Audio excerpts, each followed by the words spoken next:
Good afternoon. Anybody with me? Oh, there's a few of you here. Fantastic. I prepared your quiz for 6 o'clock. Please don't be too stressed out about this class. I heard from some students and they're worried about being on time with the videos. The point of what I'm doing is intended to make it flexible for you so you can watch when you want. And even with the quizzes, although I'm scheduling them, I'm going to make it rather flexible.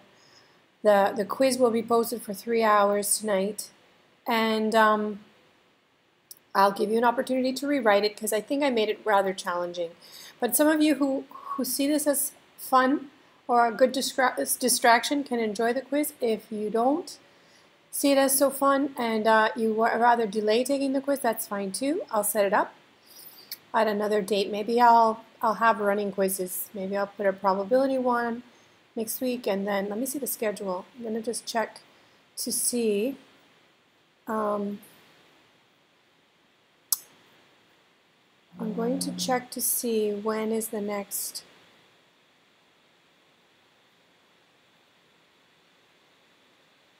Okay, so the next week is going to be, so I'm going to give you a binomial quiz next week. And then, okay, so I have quizzes every week. But I do have a little bit of a break on May 7. I could do repeat quizzes there, or I could just have I could maybe just give you 2 at a time.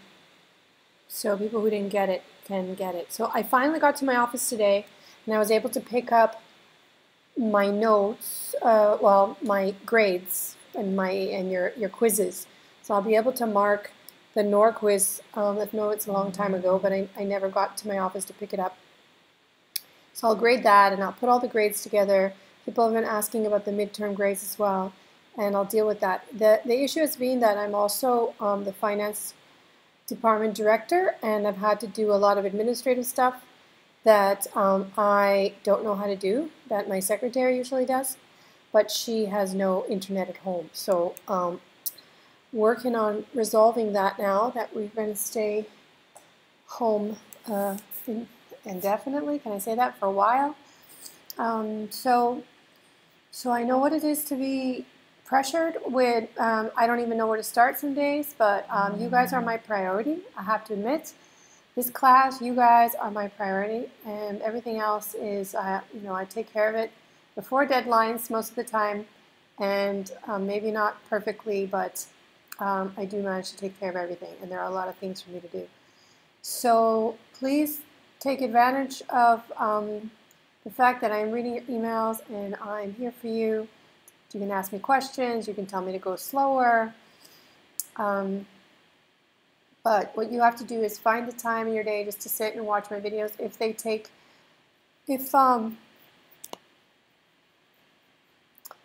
you have to watch them several times, don't feel bad about that. Watch them several times. That's fine. That's what they're there for. They're there so that you can review them, okay, at your leisure. Okay, so I'm going to pick up where I left off, and even though I told you the probability questions today will be about just the probability rules and some Bayes. I have a Bayes problem. Well, I have a Bayes problem there for you. After the quiz, or sorry, at the same time you guys are doing the quiz, I'm going to post the assignment. The assignment I'm going to post for, I don't know, maybe a week or 2. I have to think about it. Maybe 10 days. I'll post the assignment. The assignment's going to be a forum, and in the forum we're going to have a discussion about the current state of information, statistical information surrounding the coronavirus coverage. And you'll see, I'm just trying to frame my overall question properly, and I don't exactly have a rubric to grade this, but I'll try and give you an idea of how I'm going to grade it. It is 6%. I put it as 6% of your grade. So all I really want to see is participation and effort and thoughtfulness. I mean, not a lazy effort. I want some thoughtfulness in your responses and your communication with each other. Okay, so the forum will be for us to engage and share information, and hopefully we come out of it wiser.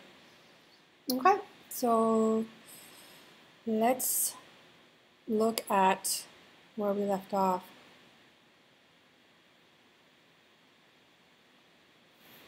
Just reading your comments. Okay. Yes. Yes, I know. It's very stressful. Don't worry. We have time. We have time. It all makes sense if you could be calm. You got to stay calm. If you're stressed, you're not going to remember this stuff. But the consolation is you get to use all your materials. What you need to do is stay organized. Review all the questions. Ask me how to do the problems. I'll show you how to do the problems. And then you'll be able to do similar problems on your own. And you'll see the patterns. The patterns will emerge. Okay, so I'm here every day so that I can force you to do statistics every day. I mean, well, not force, but I can encourage you to do statistics every day. All right, so we left off yesterday. I introduced this concept where I give you information on a variable, in particular the parameters, the mean, and the standard deviation of a variable. And from there, if I influence the variable in particular ways, if I, for instance, if I multiply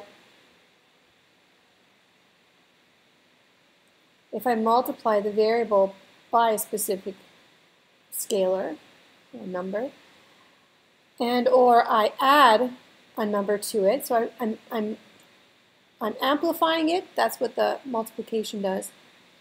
And if it's a number between -1 and 1, so it's a decimal less than 1, it will actually shrink the distribution. So this, if it's greater than 1, it's going to spread it.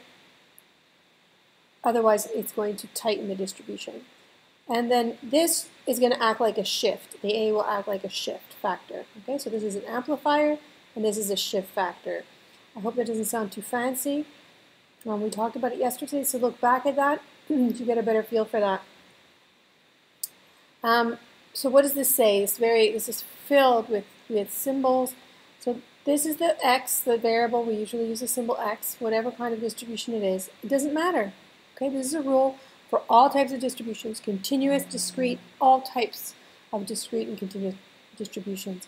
So this variable with its distribution, if I was to affect it by amplifying every value and then shifting every value, what happens to the mean? That's the question that's answered here. The mean of this linear transformation of a variable is just the linear transformation of the mean.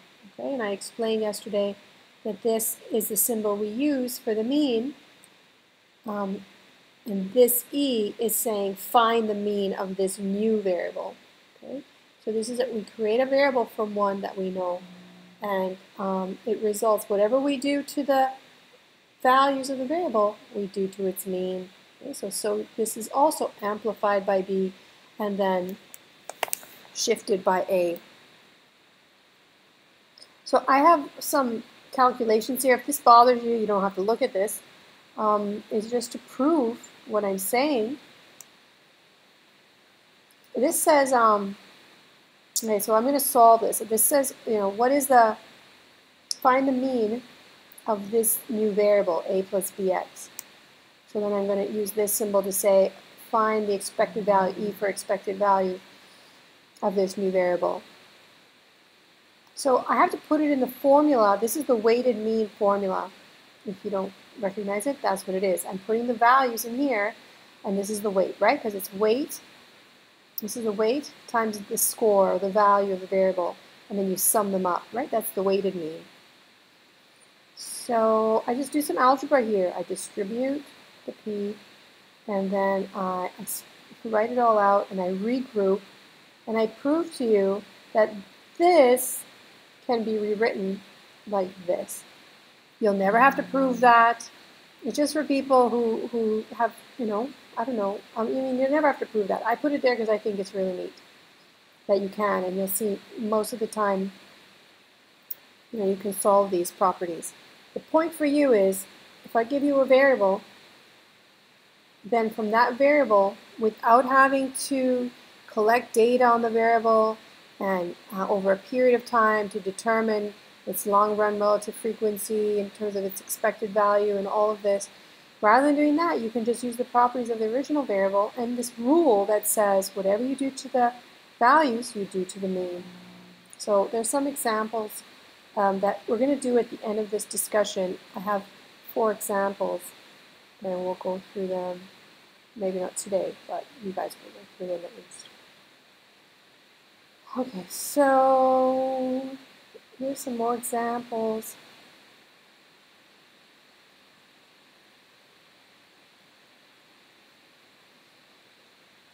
So I go through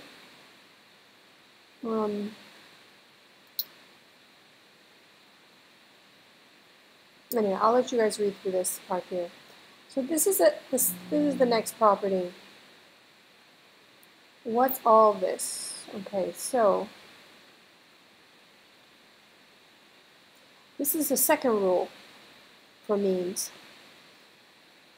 Say I take 2 variables now. Okay, I'm going to take 2 variables, and I know both their means, let's say. So the 2 variables are x and y, and I know both their means. So, right, the expected value, remember what we're doing, we're trying to make predictions. So here's the expected value of x, and here's the expected value of y. And, well,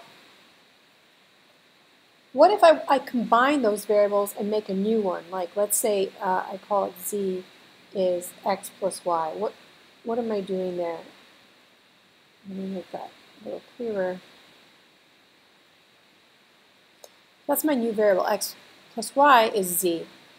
But I don't refer to it as z because I want to go back to the original. So I create a new variable. What is the mean of the new variable then?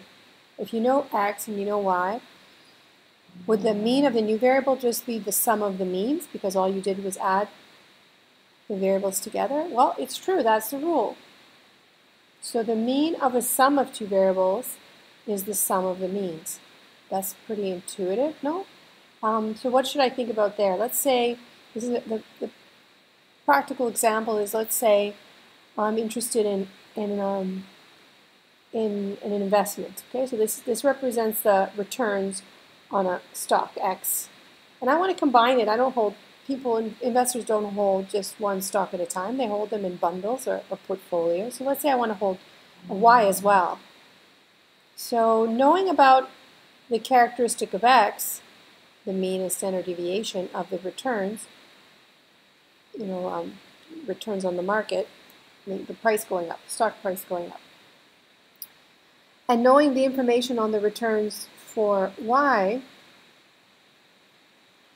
then I know that the average return for holding both at the same time. It's just the sum of the average returns. That's the example there. What if I have 2 variables and I'm going to hold them, well, I'm talking about stock, but okay, let's just say there's 2 investments, and one is X, and the other one,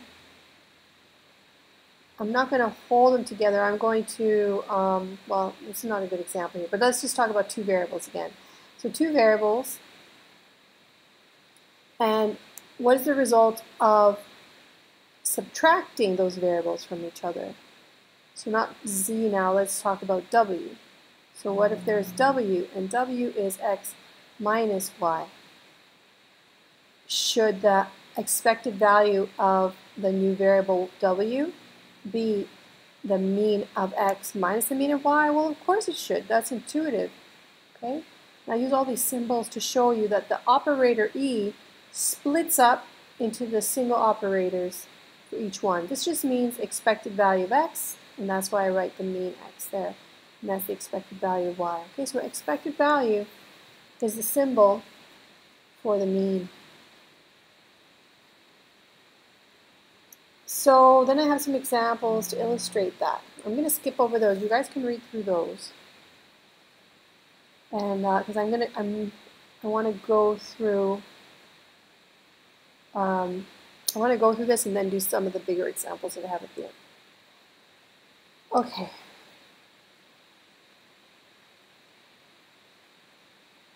Here, okay, let's see here. Now let's just do this one, this ending part here. Okay. So Linda's earnings at $350 per car and $400 per truck, these are her earnings total. So what should be the expected value? What would be the average earnings if she has both of those? Well, you can figure it out because the mean of the sum is the sum of the means. Now, why is this 350 there in front? Where is that coming from, this 350? I never mentioned that before. Where is that? Where does that come from? How do I know what to do? Well, remember the original rule, go back, it says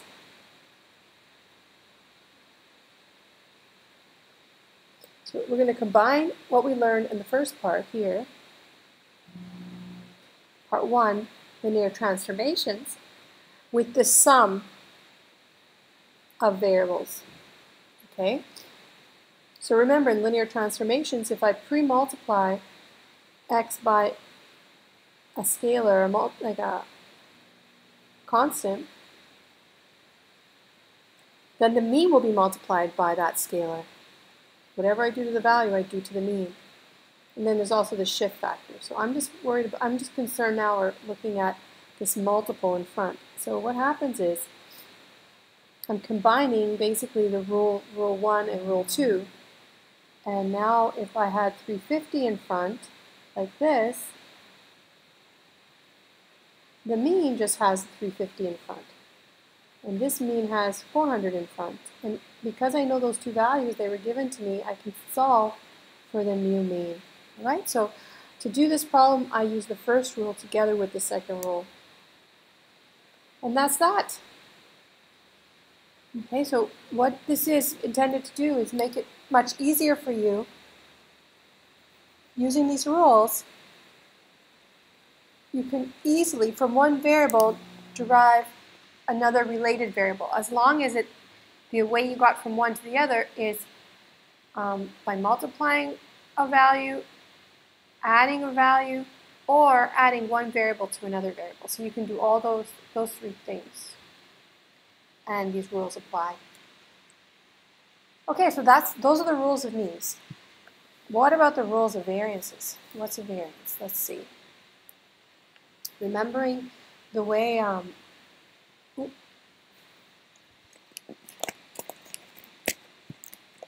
sorry, lost the microphone.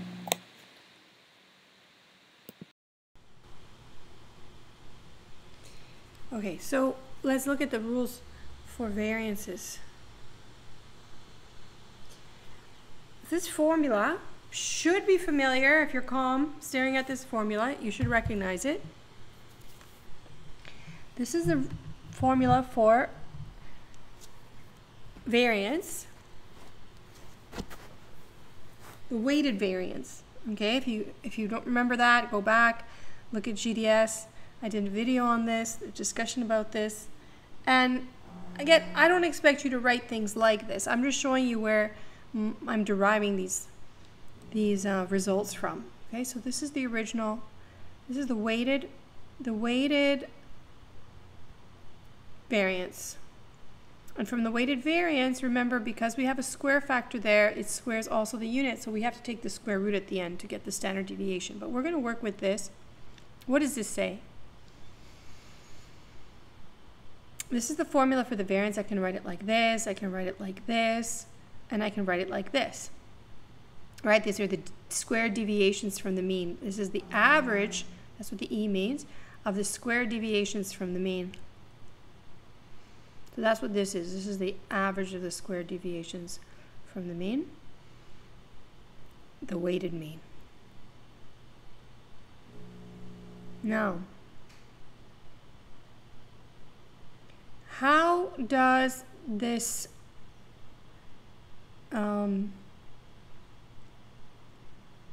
I'm looking for my rule. Okay, so I also expressed the formula for the variance this way. This is another way it could be expressed. Okay, and I introduce you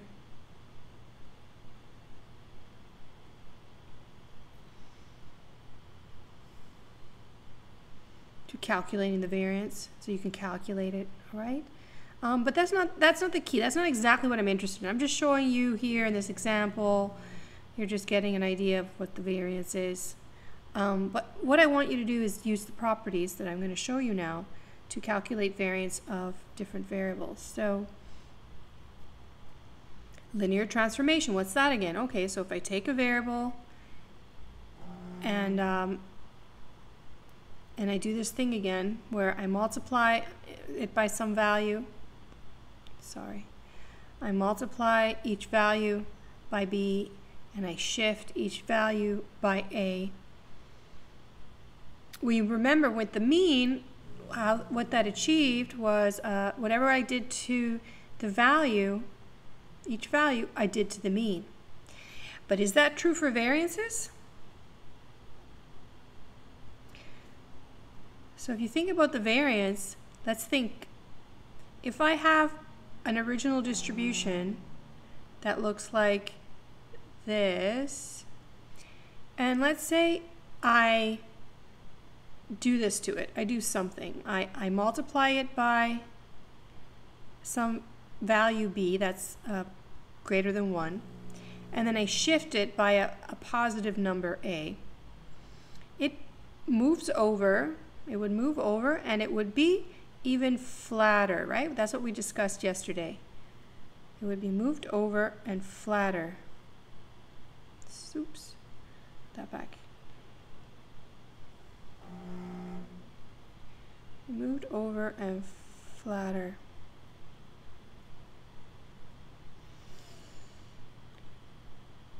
So I'm shifting it over.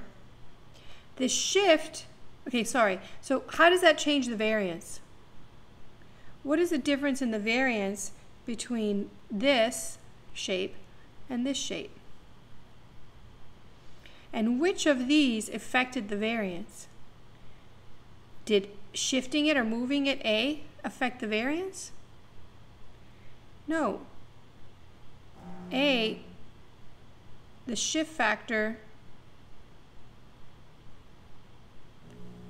does not affect the variance.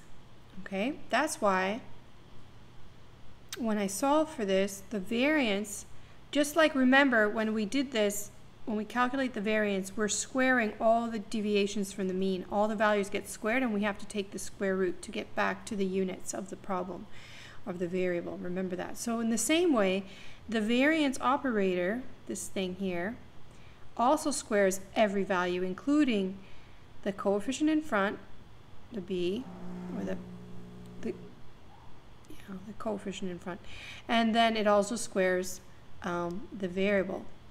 So this variance operator, this is how it works. The A drops out, and just the B has an effect on the variance. So this would be our new variance.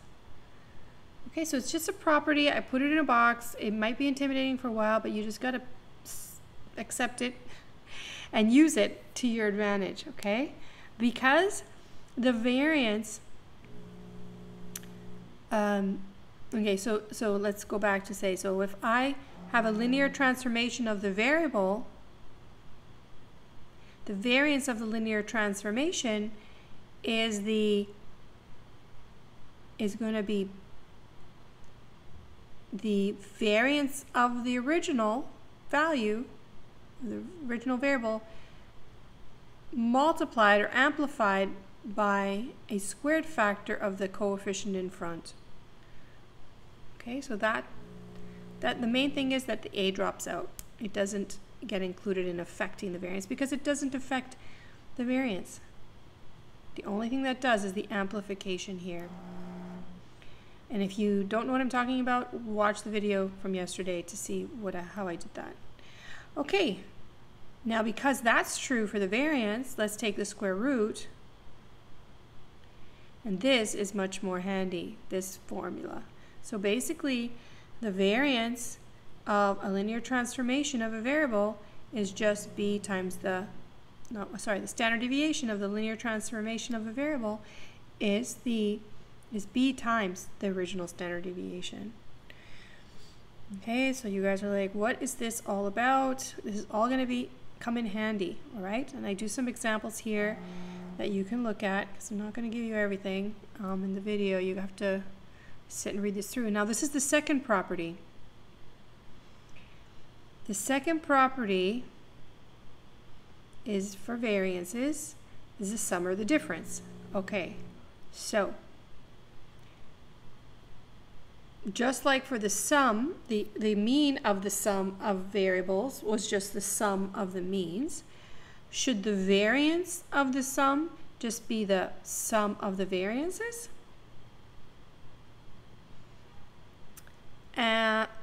Well, yes, if. This is right as long as x and y are uncorrelated.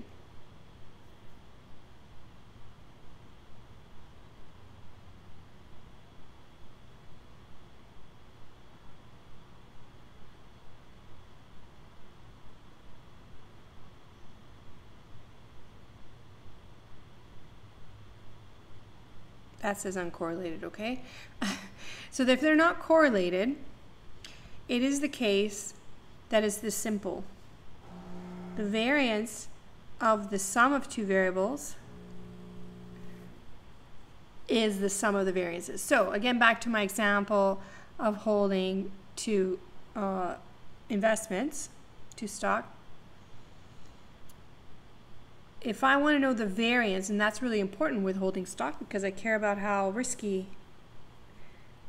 how variable the returns are.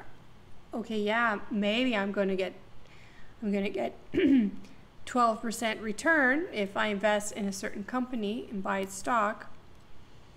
But because if the returns are very are volatile, in other words, a large variance, I could also get negative 12 returns with the same probability. So that's not great.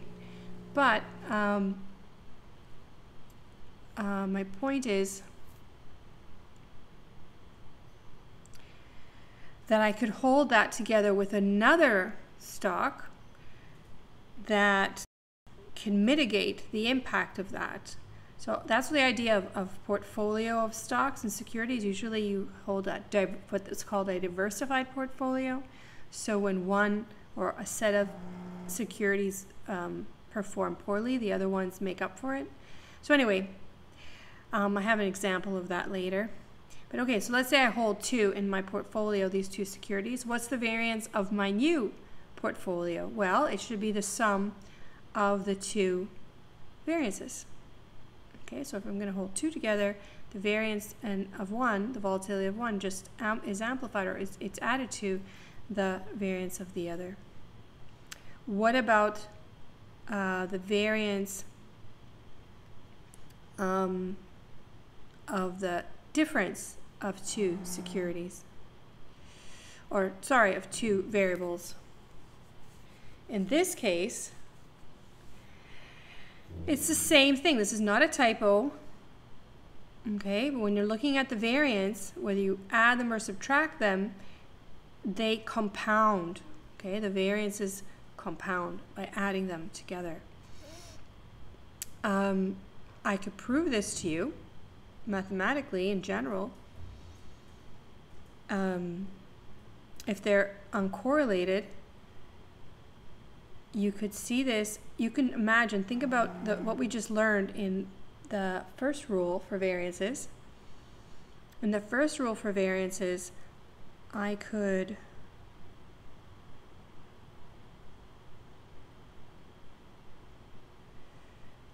gather from the first rule that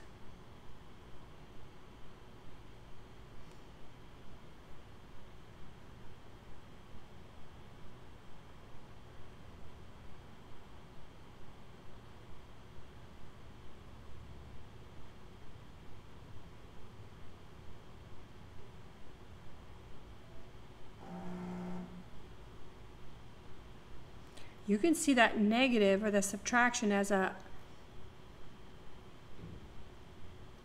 coefficient of -1 in front of the y. Okay, and putting the two rules together, this one and the one before, this becomes variance.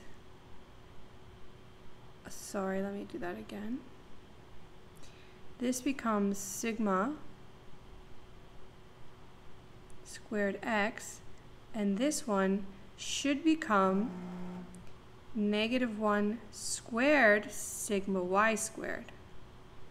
Okay? And what happens to -1? It becomes a positive. Okay, so that's how we derive the second one theoretically. The variances, it just amplifies. When I say amplify, I say it gets added on, okay? It compounds. Okay. So that is, we're almost done. We're almost done. But this was part A.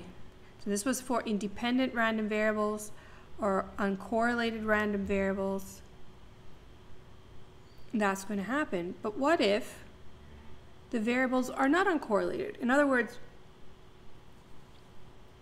here, my example, I said they're uncorrelated. So having one, let's say in this example, holding security X, so this stock in this company X, the returns on that stock are no way related to the returns on stock Y. If that's the case, then the variance is just sum. But what if they're not? What if they are related? What if when one does well, the other one does poorly? Now that's not so great, but on the flip side, if one does poorly, the other one does well, one mitigates the other. Okay, so your returns are not so bad. So what I'm getting at is, in this example up here in A, or so in this set of outcomes here, this is for just one. Variables are unrelated, but if they're related, there's an extra piece. Here's the extra piece. Now you're not going to like this so much, but I'm going to describe, and I do in a video already produced in my videos, I explain how you can derive this yourself and not be so intimidated by this. But this says if two variables are not independent, like they have some sort of relationship or they're interrelated, and that's likely, right? Things are related. You know, when you do one thing, it's you know, it probably has to do with, so we talked about the case of the salon, right? I gave you the example, what if two events, a manicure and a hair color event, are independent? We derive some results. But what if they're not? What if having one does influence having the likelihood of having the other? That's probably more likely. So we need to deal with this very likely case that they're not independent. They are correlated. And in that case, there's an adjustment factor here. When variables are added, you have this piece that the variance of two variables is the sum of their variances plus this extra term that considers their covariance, how they're correlated, in other words. Okay. And if two variables are subtracted, this is where your negative is going to pop out. Okay, so this is going to turn up. All right, so how can I remember this easily? Let's do that first, and then I'm going to go to here, and then, okay, so let's see. What I'm going to do,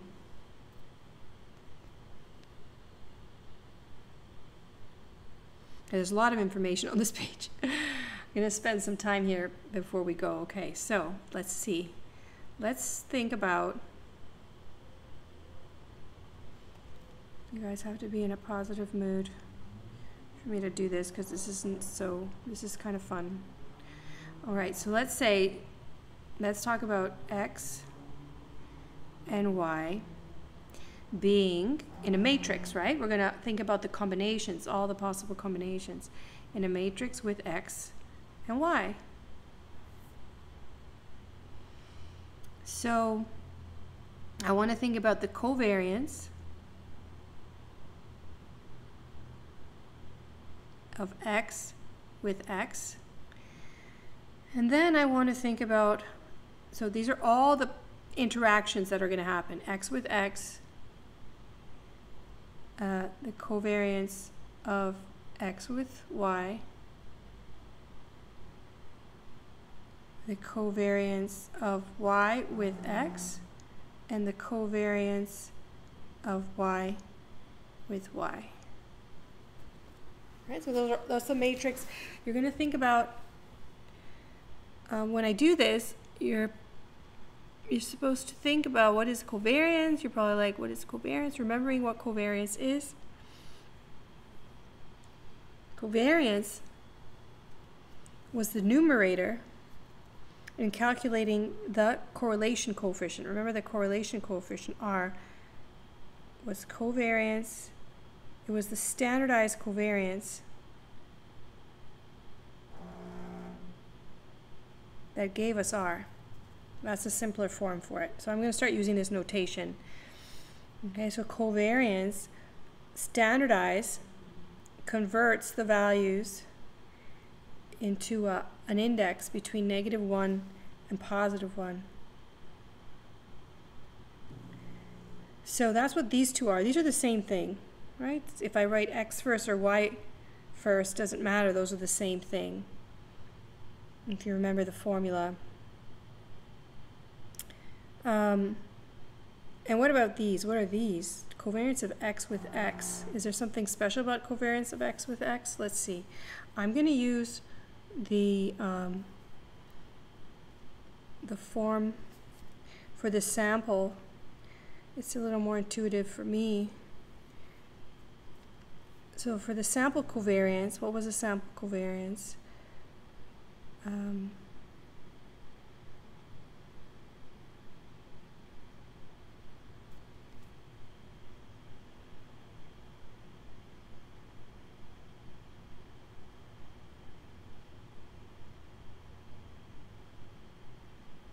Right, we did this thing. Well, we did, we calculated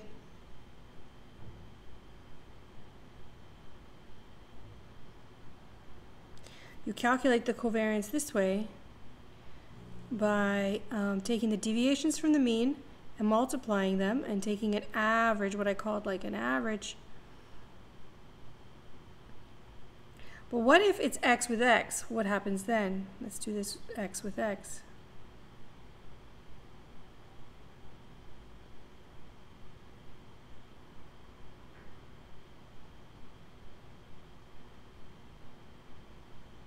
Well, if I have two of these,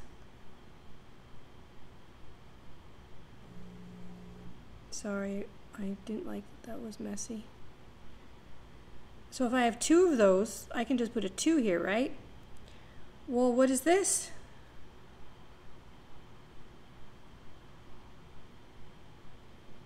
What do I call this? Who's there? What do I call this? What's the covariance of x with x? Anyone? You recognize this?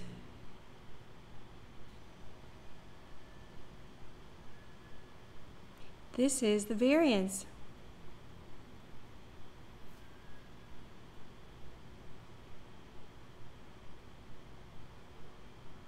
Okay, so when you consider when you look at it like this, the covariance of x with itself is just the variance. Now, remember, the standard deviation is a matter of taking the square root of this. Very good, Mylene. Yes. So I'm not taking the square root yet, but you should recognize that looks like the standard deviation. The variance, remember, is the standard deviation square.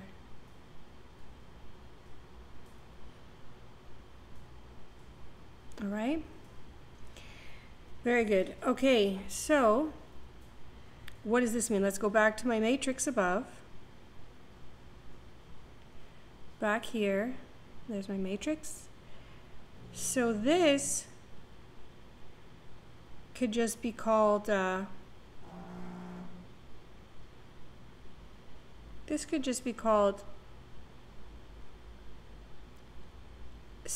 sigma x, right?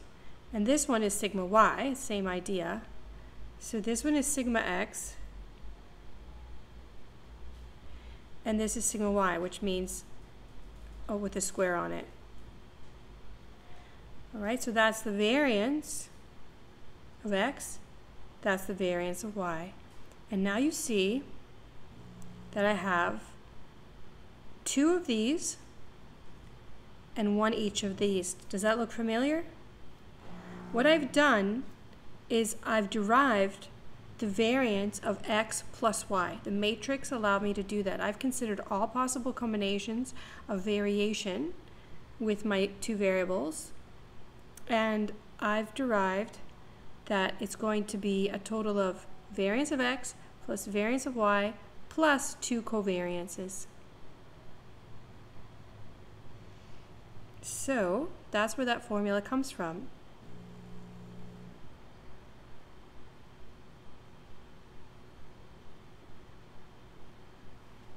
Okay. Okay, so let's see. Let's go back up and confirm that, because maybe this is the first time you've seen this. So let's go back. So there, it's right there. Sigma x squared, sigma y squared, and two covariance xy's. I'm going to give you 3 minutes. Make the matrix and derive this formula with the matrix. I'll give you 3 minutes, and then I'll show you how to do it. Okay? You can take a break if you don't have a clue, or you can try that.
Okay, I'm back. How'd you do without me?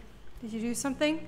So what I'm asking you to do is do the matrix, but now you're going to make it for x minus y. And a way to illustrate that or to derive that would be to make this a negative because it's plus minus y, right? So that would be a negative and that would be a negative there. Now how does it change the matrix? Well, x and x, this is fine. This is going to be the same. X and negative y. So if this is a negative in here, that will change that. And then this is a negative here, and these are negatives. Everybody sees that? All right, so how does that change things? So this stays the same. This one,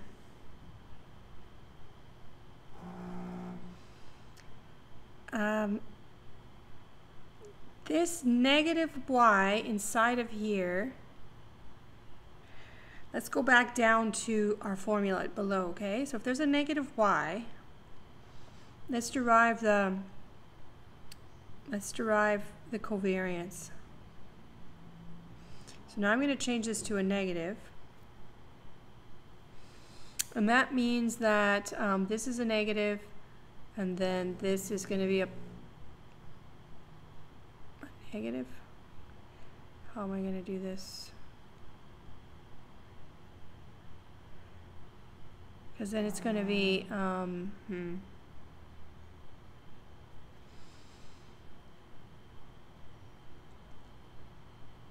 Okay, so to get the covariance, it's going to be each value with a negative in front minus with the mean. That will be the negative of the mean. So that's really just going to be a positive. So this will be a positive and this will be a negative. So why did I do that? I want to say, how will this formula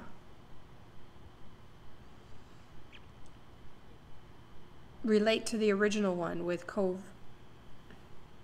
Can't I just take that negative out in front? Can't it just come out? Then I'll have the original. Let me erase some of this stuff here. Let's see if I can. It's all gonna disappear. Yeah. Let's let it all disappear. Okay, so let's do that again. Maybe it's hard to look at. So what did I say? Cov of x and negative y is equal to 1 over n minus 1 x minus x bar y, like negative y, or plus y bar. Then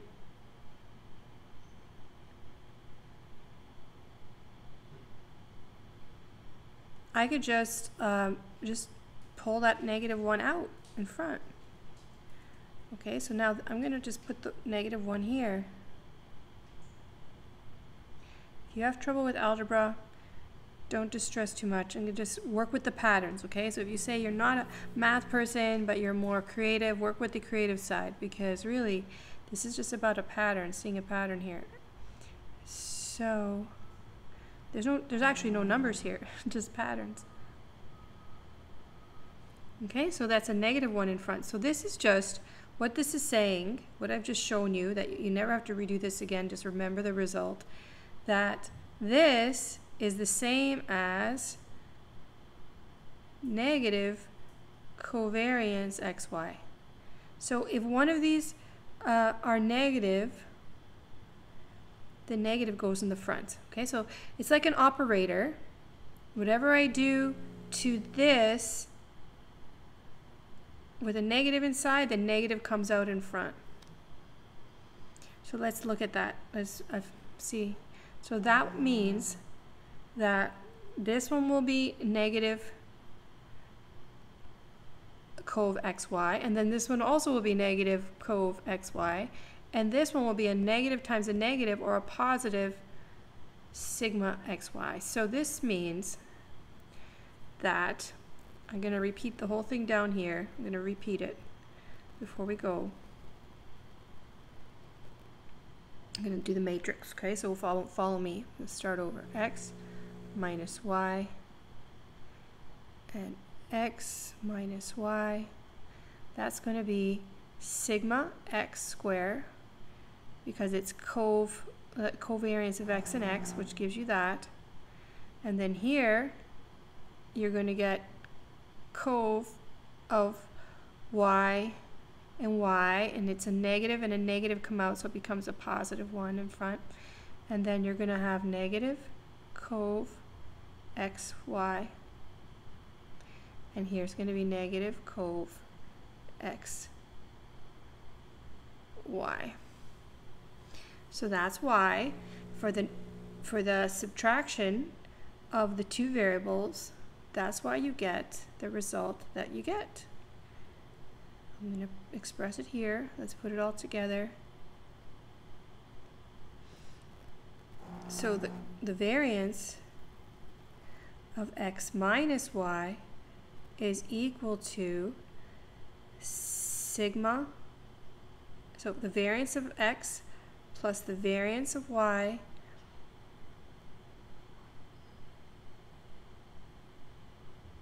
minus 2 covariance x, y. And that's where that comes from. Okay? Fascinating? So all we've done is made a matrix to consider all the possible combinations and correlations of the variables, and we derive formulas.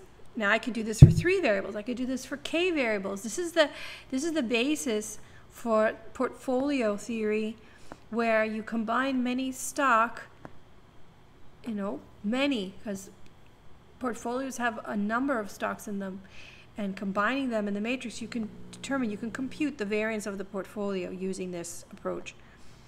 So let's go back to the top. So all I've done so far is I derive these two here using the matrix. There's a point here about another formula.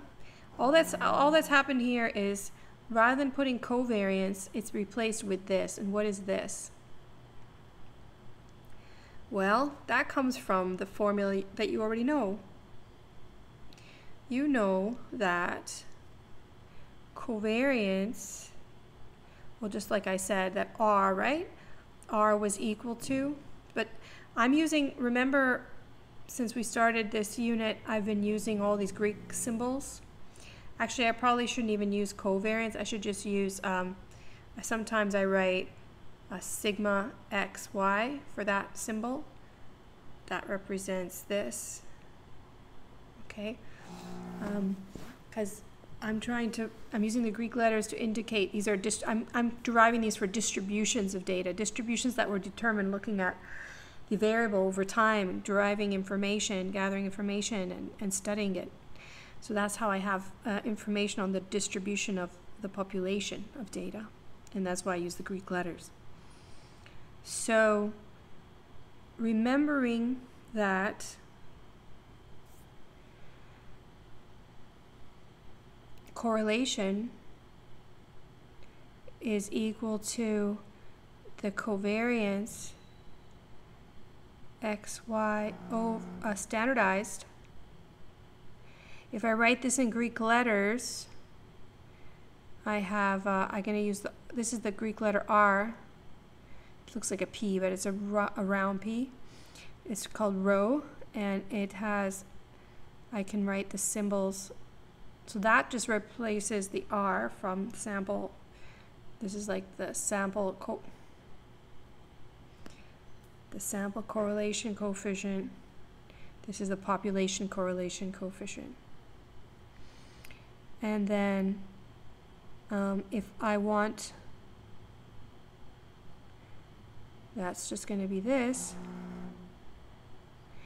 And so you see that if I wanted to replace this, and why would I do that? Well, maybe I don't have information on cov. Remember, I told you we just calculate covariance because we want the correlation. The correlation is the one we interpret. the correlation coefficient, okay, because it's a standardized measure and we understand what the value represents because all correlations are reduced to an index between -1 and 1. So depending on the kind of data you have, it's going to be easier to use this formula or this version of the formula.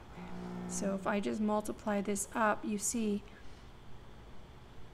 correlation times the 2 standard deviations gives you the covariance. Okay, so this is just a variation of the formula. Again, you'll have all your notes for doing tests and things and quizzes, so just be familiar with where these come from so you don't feel so alienated from them. But that's it. Okay, so that's where it comes from or derives. So I've explained these deriving them using a matrix. I explained this because this is just another way to see this term. And finally, I show you this scary formula. All this is saying is that you can do the same thing for multiple variables. This is basically saying when you see this, think about the matrix, okay? All possible combinations. That's what it's saying. Think about all possible combinations of this variable with that variable. Finding the correlations or the covariance of each variable pair, all possible pairs, and summing them together. That's all this means. It's just basically a mathematical way to express the matrix that we just derived.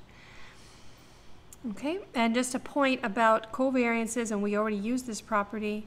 If you want the covariance of an amplifier on X and an amplifier on Y, so an AX and BY, those things in front just come out in front of the covariance. Okay, that's because of the way the formula for covariance works. So I've explained all of this. Go back and review it if that helps you. If not, let me know. What I'm going to do next class is we'll solve some of these, we'll work on these problems together. There's 4 problems here. I have the answers for most of them, not the first one, so that'll be fun because you don't have the answer for that. Then I'll just kind of step through the next 3, but you do have the answers for everything, okay? And it's just the way I mean, on the final exam, I will give you one of these problems, a problem similar to these to solve on the final exam. So you have to know how to do these kinds of problems. With your notes and some practice, you're going to be just fine. Okay, so get to the quiz and we'll see you tomorrow. Good luck and be in touch. Take care.